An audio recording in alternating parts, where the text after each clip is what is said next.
Бір өзгөчөлүк бар да. Жакшыруу жөн эле жакшыруу эмес, эстеп калгыла.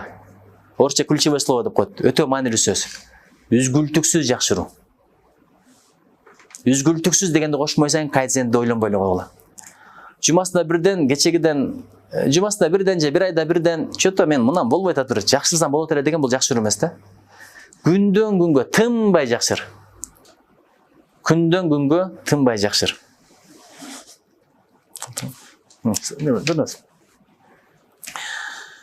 Ошого берекелерим ошонун аракетинде бололу.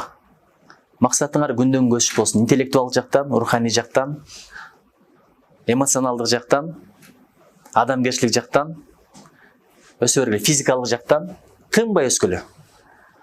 Анткени мындай эртең менен тандоо өзүңдө да турасың, ошондон кийин уктайсыңбы, же спорт менен